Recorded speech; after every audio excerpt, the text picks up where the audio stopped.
রমজান মাস। চারপাশে ইফতারের গন্ধে ভরে গেছে পুরো এলাকা। আজ হাল্ক সারাদিন রোজা রেখেছে। সকাল থেকে সে ঠিকমতো কিছুই খায়নি, শুধু মনে মনে ভাবছিল, আজ ইফতারে আমি যা খাবো দুনিয়া দেখবে। ইফতারের একটু আগে হাল্ক বসে আছে টেবিলের সামনে।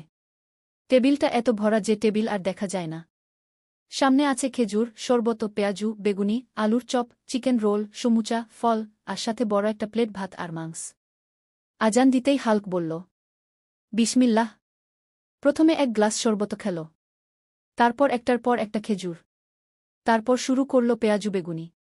একটা খেয়ে বলে, আর একটা খাই। আরেকটা খেয়ে বলে, এইটা তো শেষ, আরেকটা নিলেই কি। দেখতে দেখতে হাল্ক 5টা পেঁয়াজু, 6টা বেগুনি, 4টা চপ শেষ করে ফেলল। তারপর সে ভাবল, এখন তো ভাত না খেলে ইফতার অসম্পূর্ণ। সে বড় প্লেটে ভাত নিল, তার উপর ঢেলে দিল গরম গরম মাংস। খেতে খেতে তার মুখে একটাই কথা, আহা, কি মজা। কিন্তু কিছুক্ষণ পরেই হাল্কের মুখের হাসি ধীরে ধীরে কমে গেল।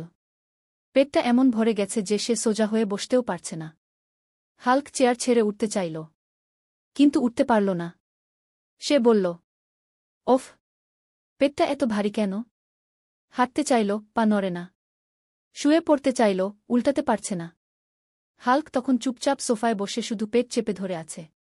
মা এসে জিজ্ঞেস করল, কি রে, নামাজ পড়তে যাবি না? হাল্ক কষ্টের হাসি দিয়ে বলল, মা, এখন যদি উঠি আমি পড়ব না। আমি গড়িয়ে যাব। সবাই হেসে ফেলল। হাল্ক তখন বুঝল, ইফতারে বেশি খাওয়া মানেই বিপদ। সে শেষে মনে মনে সিদ্ধান্ত নিল, আগামীকাল থেকে ধীরে ধীরে খাব, নইলে ইফতারের পর আমি নিজেই একটা আলুর বস্তা হয়ে যাব।